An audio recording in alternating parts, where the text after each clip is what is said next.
స్వచ్ఛత అంటే నందిని. నందిని పాలు మరియు పెరుగు. Welcome to our channel. ఈ రోజు మనతో పాటు స్టోరీ టెల్లర్ రమగారు ఉన్నారు. నమస్తే రమగారు. నమస్తే జయ.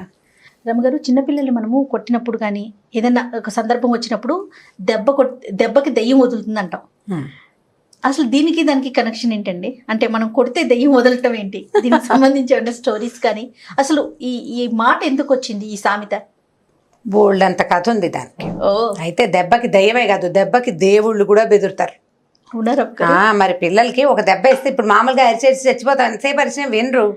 ఒక చెంపకాయ పడేసరికి పెద్ద రాగం తీసి మళ్ళీ కొడుతుందేమోనని రాగాన్ని మింగేస్తారు పిల్లలు సాధారణంగా.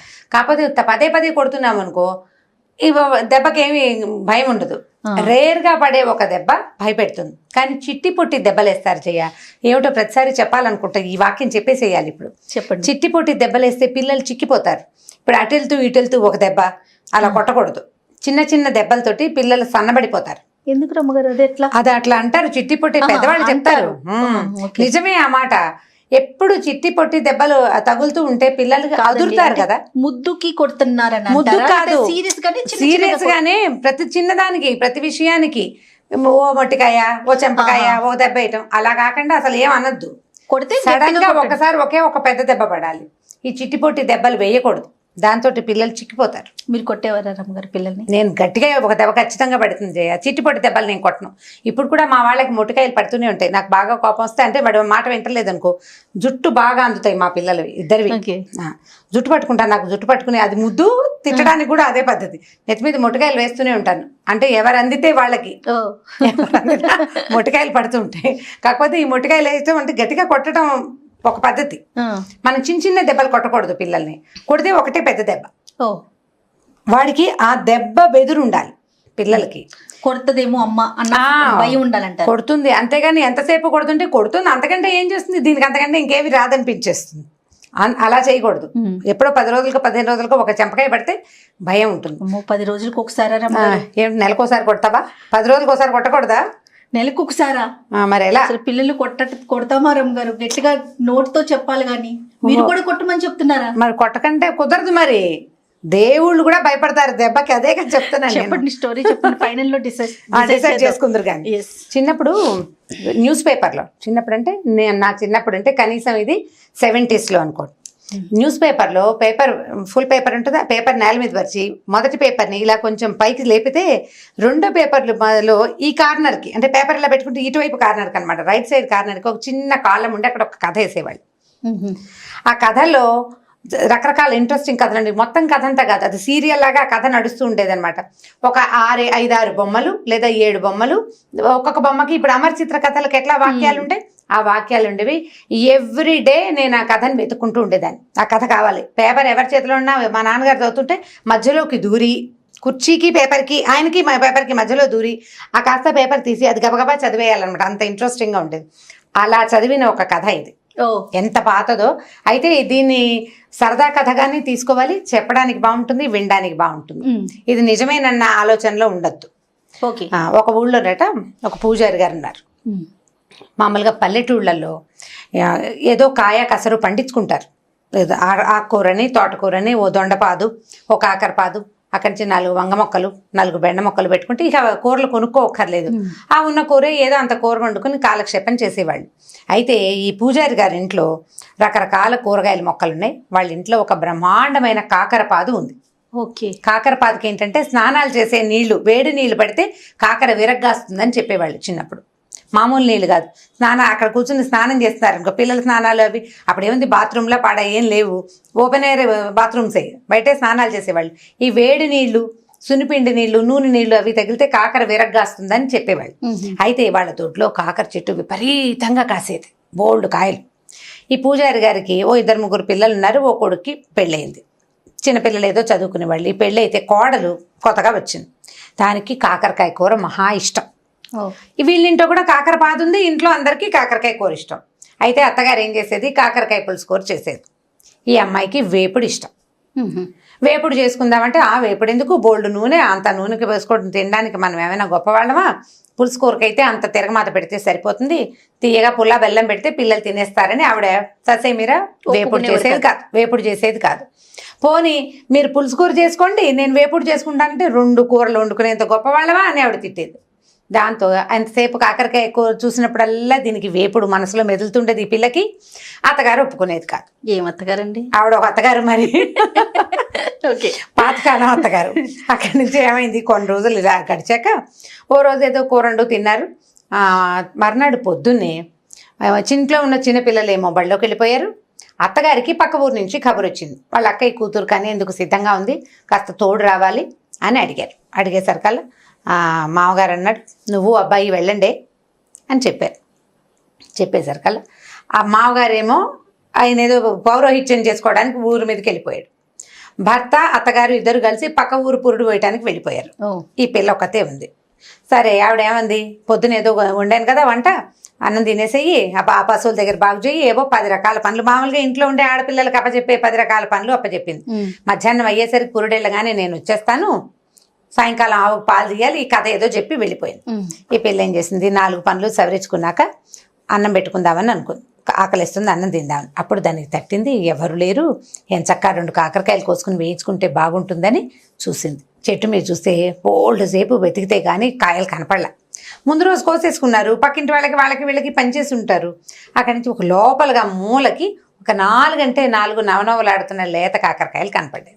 అమ్మాయి దొరికినాయిరా నాయన అని ఆ 4 కాకరకాయలు కోసుకొచ్చి ఏం చేసింది, అంత నూనెసి కాస్త చకచకా వేయించుకుంది కానీ ఏమనుకుంది, ఇక్కడే కూర్చుని తాపీగా తింటూ కూర్చుంటే అత్తగారు వచ్చేస్తే పట్టుబడిపోతాము, నీళ్ళకెళ్ళి తింటే సరిపోతుంది, నీళ్ళకెళ్ళాలంటే చెరువుకి బిందు బుచ్చుకు వెళ్ళాలి, ఒక అరగంట 30 గంట పడుతుంది, ఆ లోపల అత్తారు తిరిగి వచ్చేసినా ఆవిడ కనపడకుండా ఉంటుందని ఏం చేసింది, ఈ కాకరకాయ వేపుడిని చిన్న గిన్నెలో వేసుకుని గిన్నె తోమేసింది. అక్కడి నుంచి ఆ పొద్దున అత్తగారు చేసిన పులుసో కూర ఏదో ఉందిగా అది వేసుకుని అన్నం తినేసింది. ఇది ఎక్స్ట్రా తినడానికి బౌల్లో వేసుకుంది అనమాట, స్నాక్ వేసుకుని ఏం చేసింది, బిందులో పెట్టుకుంది. దాన్ని పెట్టుకుని చెరువు గట్టుకు బయలుదేరింది. అన్నం తినేసింది, దొడ్డి తలుపు వాకిలి తలుపు వేసేసింది, గేట్ వేసుకుని వెళ్ళిపోయింది. ఈ వెళుతుంటే ఏమనుకుంది, చెరువు గట్టు మీదకి వెళ్తే చాలా మంది కనపడుతున్నారు. చెరువు గట్టు మీద అక్కడ కూర్చొని కాకరకాయ కూర ఓపెన్ చేస్తే దాంట్లో ఇంగు వేసింది, జీలకర్ర వేసింది. అదేమో మూత తీసేసరికల్లా వాసన వస్తుంది కదా, వేపుడు గుమగుమలాడుతూ వాసన రాదు, వాసన వస్తుంది. ఎవరైనా అర్థమవుతుంది. రెండోది నేను తింటున్నట్టు చూస్తారు. ఓ పని చేద్దామని ఈ చెరువు గట్టుకి కొద్దిగా యువతలుగా ఒక కాళికా అమ్మవారి దేవాలయం ఉంది. ఆ ఊళ్ళో చిన్న గుడి. వీళ్ళ మామగారు కూడా అక్కడ అర్చన చేస్తాడు, అంటే ఆ గ్రామ దేవత అనమాట కాళికమ్మ. అయితే ఏం చేసింది, అదే పెద్ద గుడి ఏం కాదు, అది చిన్న గుడి. కొద్దిగా తలుపు జారేసుకుని లోపల కూర్చోవచ్చు అమ్మవారు ఎదురకుండా. ఇదేం చేసింది, తలుపు అలాగా తోసి పిల్ల లోపలికి వెళ్ళి కూర్చుని బిందెలో నుంచి గిన్నె తీసింది, ఒక్క ముక్క ఎగరేసి నోట్లో వేసుకుంటే కాళికాదేవి చూస్తుంది. ఏమిటి ఇది ఎవరు నా ఎదురుగుండా కూర్చొని తింటోందని చూస్తోంది నేరుగా. చూస్తుంటే ఈవిడ ఈ పిల్ల చూసింది పైకెత్తి, నీకు పెట్టడానికి కాదులేవమ్మా నేనే తింటున్నాను అంది ఒక మాటకి. అనేసరికల్లా ఆవిడ మళ్ళీ చూస్తోంది పిల్లకేసి. ఇది తింటుంటే నీకు డ్రైగా ఉన్న ముక్కలు తినేసరికి మనకేమవుతుంది, గొట్టొచ్చి ఎక్కిళ్ళు వస్తుంది. అటు ఇటు చూసేసరికల్లా ఏమైంది, కూరలో నూనె తక్కువైంది, నూనె తక్కువగా ఉంది, అందుకే గొట్టొస్తుందని దీపారాధన పెడతారు కదా, ఆ దీపారాధన నువ్వుల నూనెని కొద్దిగా అలాగా ఒక చెంచాడు కూరలోకి పడేలాగా వంచి దీపారాధన అక్కడ పెట్టింది. కూర ముక్కలు కదిపింది ఇట్లా చిన్న గిన్నెని. ఆ గిన్నె కదిపి ఏం చేసింది, మళ్ళీ 4 ముక్కలు నోట్లో వేసుకుంది. ఈసారి నూనె కూడా తగిలేసరికల్లా సర్రమంది దాహంగా అనిపించేసింది, దానికి లోపల కారం వచ్చేసింది. ఏం చేసింది, అమ్మవారికి పొద్దున్న అర్చన కోసం పెట్టుకుంటా నీళ్లు ఉంటాయి కదా, ఆ నీళ్ళగా చెంబెత్తుకుని నీళ్లు తాగింది. ఆవిడ అదే పనిగా చూస్తూ పోస్తుంది. ఇందుంపదేగా గుళ్ళోకి వచ్చి ఎంగిలి వండిన పదార్థం పోనీ నాకు నైవేద్యమన్నా కాదు, తినేస్తూ నా దీపారాధనలో నూనె పోసుకుంది, నా నీళ్ళే తాగేస్తోంది, గుడంతా ఎంగిలి చేస్తుంది నా అని ఇలా ముక్కు మీద వేలేసుకుంది అమ్మవారు కాళికాదేవి. ఈ పిల్ల తినేసింది, దానికి ఇక తిండి గోలే కానీ ఈ అమ్మవారి గోల లేదు. తినేసి కబకబా లేచి బయటకు వెళ్ళిపోయింది, తలుపు దగ్గరగా వేసి. అమ్మవారిని అది చూడలేదు, ఆ పిల్ల చూసుకోవాలి, ఆ కోడలు వెళ్ళిపోయింది. చెరువులోకి వెళ్ళింది, కామ్గా ఈ గిన్నె గడిగేసేసింది, మూత తుడుచుకుంది. కాసిన మా చెరువు నీళ్ళు గుక్కడి దాగి ఓ బిందె నీళ్లు ముంచుకుని లాలా అని పాట పాడుకుంటూ ఇంటికి చేరిపోయింది. చేరిన తర్వాత ఏమైంది, మీది మధ్యాహ్నం కదా, 12 గంటలకో 11:30కో సాయంకాలం అయింది. సాయంకాలం దీపారాధన చేయడానికి అర్చకుడు గుళ్ళోకి వెళ్ళేసరికల్లా అమ్మవారి ఇట్లా ముక్కు మీద వేలేసుకుని కనపడుతుంది.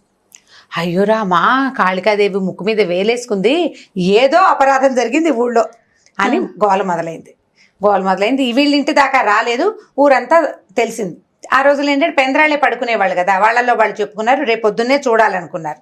తెల్లవారేసరికల్లా ఊరంతా పొక్కిపోయింది. అమ్మవారు ముక్కు మీద వేలేసుకుంది కాబట్టి ఇప్పుడు జాతర జరిపించి అక్కడ ఒక ఉంటాడు మరిడయ్య అని ఒక ఆయన ఉంటాడు, లేదా గురవయ్య అని ఉంటాడు. ఆ గురవయ్య ఒంటి మీదకి వచ్చి ఏం జరిగిందో చెప్తుంది అమ్మవారు. ఈ అమ్మాయి అనుకుంది కొంప మునిగిపోయింది, నిన్న నేను కాకరకాయ కూర తింటాను చూసిందో ఏమిటో, అందుకే ముక్కు మీద వేలేసుకుంది. ఇప్పుడు గురవయ్య ఒంటి మీదకి వచ్చింది అనుకో అమ్మవారు, నిజం చెప్పి ఫలానా పిల్ల ఫలానా పూజారి గారి కోడలు కాకరకాయ తిన్నది, ఎంగిల్ చేసింది, నీళ్ళు తాగింది, దీపారాధన నూనెంతా వాడేసింది అని చెప్పేస్తే ముందు ఊళ్ళో పరుగు పోవటం పక్కన పెట్టి కాకరకాయ కూర వండుకు తిన్నందుకు అత్తగారు ఏమంటుందో అని భయపడి ఈ పిల్ల ఏం చేసింది, గబగబా బిందుచ్చుకుని మంచినీళ్ళకి వెళ్తున్నానని చెప్పి గుళ్ళోకి వచ్చింది. గుడి దగ్గర జనం అంతా చేరేసరికి ఈ పిల్లంది అందరూ తలా ఒకటి వచ్చి దండాలు పెట్టుకుంటున్నారు. మా అమ్మ మా తల్లి మేకనిస్తాం, గొర్రెనిస్తాం, కోడినిస్తాం, ఏం జరిగింది ఏమిటో చెప్పు, నువ్వు ప్రశాంతంగా ఉండు, నువ్వు ముక్కు మీద వేలు తీసేయి మా అమ్మ అంటే ఏమీ లేదు, ఆవిడ అలాగే కళ్ళు పెద్దవి చేసి చూస్తుంది, ముక్కు మీద వేలు మాత్రం అలాగే ఉంది. సరే వీళ్ళు ఏమనుకున్నారు, ఎవరందరూ తలా ఒక మొక్కు చెప్పండిరా, ఏ మొక్కుకైనా అమ్మవారికి నచ్చితే వేలు తీసేస్తుంది అన్నారు. ఎవరేం చెప్పినా ఆవిడ కదలటలా అటగే పెట్టుకుంది ముక్కు మీద వేలు. ఈ అమ్మాయి ఏం చేస్తుంది, నేను కూడా చెప్తా అంటే వీళ్ళు ఏమనుకున్నారు, బ్రాహ్మర్లు పూజారి గారి కోడలు బాగా మాటకారి చక్కగా చురుగ్గా ఉంటుంది, ఇదేదో చెప్తుందంటే మీరందరూ బయటికి వెళ్ళిపోండి, నేను అమ్మవారితో మాట్లాడతానంది. వెళ్ళి నుంచుంది ఎదురుకుండా. ఏమమ్మా, నేను కాకరకాయ కూర తింటే మాత్రం నువ్వు ముక్కు మీద వేలేసుకుంటావా? ఇప్పుడు వాడు ఎవడికో ఒంటి మీదకి వచ్చి చెబితే మా అత్త నన్ను బతకనిస్తుందా? నీ సొమ్మేం పోయింది, నువ్వు హాయిగానే ఉన్నావు, అత్తలేదు ఆడపడిచిపోరలేదు, నీకు అత్తగారు ఉంటే తెలిసేది, తీ ముక్కు మీద వేలంది. ముక్కు మీద వేలు తీసేయి. ఇప్పుడు నువ్వు చెప్పావో గురవై ఒంటి మీదకి వచ్చి నువ్వు చెప్పావా, నేను చచ్చానే మా అత్తగారు నన్ను బతకనివ్వదు, నీకు అత్త లేదు ఆడపడుచు లేదు, నీకు ఎలా తెలుస్తుంది నా నొప్పి? నీకు కూడా ఒక కూర అంటే ఇష్టమయ్యి వాళ్ళు వండుకొని ఇవ్వకుండా చేస్తే అప్పుడు కదా నీకు తెలిసేది నొప్పి, తీ ముక్కు మీద వేలు నువ్వు అనేసరికల్లా ఆవిడ అలాగే చూస్తుంది, ముక్కు మీద వేలు తీర. ఇక ఈ పిల్ల కేకలేసింది, చెప్పింది, ఏం చెప్పినా ఆవిడ మాత్రం కళ్ళు అలాగే ఉనిమి చూస్తుంది, ముక్కు మీద వేలు మాత్రం తీట్లా. పిల్ల ఒళ్ళు మండిపోయింది. ఏంటి నువ్వు, నీ గద్దరితనం ఏమిటమ్మా నాకు అర్థం కాదు, నేను కూర వండుకు తింటాను తప్పైతే నువ్వు ముక్కు మీద వేలేసుకోవడం కూడా తప్పే. పాపం పిల్ల పుట్టింట్లో చక్కగా వేయించుకు తినేది, ఇక్కడ పులుసు కూర తినాల్సి వస్తుంది అన్న ఆలోచన లేదు చూడు, నువ్వేం తల్లివి, ఉండు నీ సంగతి చెప్తానని బిందె పట్టుకెళ్ళింది కదా, బిందెలో ఒక గుండ్రాయి పట్టుకెళ్ళింది ఇంట్లో ఇచ్చి. ఆ గుండ్రాయి అవుతుంది, వేలు తీస్తావా ముక్కు పచ్చడి చేయమన్నావా టీ ముందు అనగానే ఆవిడేమనుకున్నా, దిందు పదక ఇది అంత పని ఇంత పని చేస్తుంది, ఎందుకంటే అది చేసిన పనే అలాంటిది. పైగా ఇందరు మనుషులు ఉంటే వాళ్ళందరినీ బయట నుంచోబెట్టి ఇలా పోట్లాడుతుందంటే ఇది ఆ పనైనా చేస్తుందని ముక్కు మీద వేలు తీసేసింది కామ్గా ఆవిడ. దీంతో పెట్టుకోకూడదు, సరేలే అత్తగారు పాపం కూర తినివ్వట్లేదు, ఏదో చేసుకుంది, దాని మాట కరెక్టే కదా అని ఆలోచించుకుని కాళికాదేవి ముక్కు మీద వేలు తీసి కామ్గా చేయి కిందకి పెట్టుకుంది. ఈవిడ ఏమో ఏం చేసింది, తీసేసిందని అందరికీ చెప్పింది. అందరూ వచ్చి చూశారు. చూడంగానే అమ్మ పూజారి గారి కోడలు ఎంత భక్తురాలు, అమ్మవారితో నేరుగా మాట్లాడి ముక్కు మీద వేలు తీయించేసింది అని చెప్పి ఇక ఆ పిల్లని ఇక మామూలుగా కాదు, నువ్వే రోజు అమ్మవారికి వచ్చి పూజ చేయాలమ్మాయి అని చెప్పి ఇక ఎంతో ముద్దుగా చూసేశారు. అత్తగారు కూడా తన కోడలు ఎంత మహాభక్తురాలో తెలుసుకుని అప్పటి నుంచి దానికి ఇష్టమైన కాకరకాయ వేపుడే వండి పెడుతూ అమ్మవారి ప్రధాన గణంలోకి ఈ పిల్లని చేర్చేశారనమాట.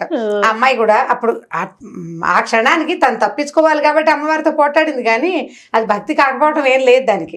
ఆ తర్వాత నుంచి అమ్మవారిని నిత్యం చక్కగా సేవించుకుంది. పూజారి కూడా బాగా, ఈ పిల్ల ఏముంది రోజు గుళ్ళోకి వచ్చి పూజ చేసే వాళ్ళకి సంపద ఆటోమేటిక్గా వస్తుంది. తర్వాత వాళ్ళ కుటుంబం బాగుపడింది. కాకరకాయ ముక్కల ద్వారా ఈ పని చేసింది అనమాట. ఆవిడకి భయం వేసింది కదా, దెబ్బ అంటే దెబ్బ దేవుడికి కూడా గురువే. ఎప్పుడు మనం మామూలుగా తెలుగులో చెప్తారు, సామెతలు చెప్పుకుంటామా, సంస్కృత సామెతలు కూడా కొన్ని మనం చెప్తాం. దండం దశగుణం భవేత్ అని. దండం అంటే ఒక దెబ్బ 10 రకాలుగా పనిచేస్తుంది.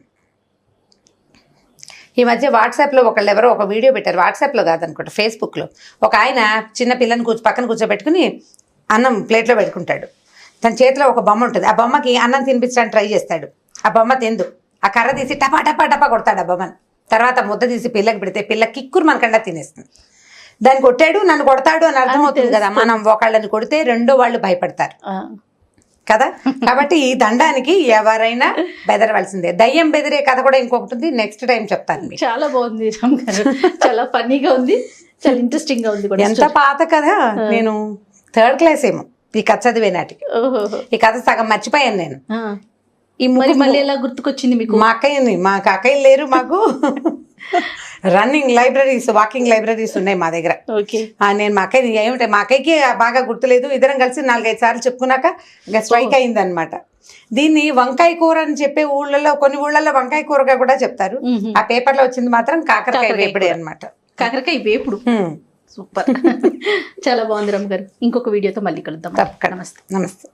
ఈ వీడియో కనుక మీకు నచ్చినట్లయితే లైక్ చేయండి, షేర్ చేయండి. మరిన్ని వీడియోస్ కోసం మా ఛానల్ని సబ్స్క్రైబ్ చేసుకోండి.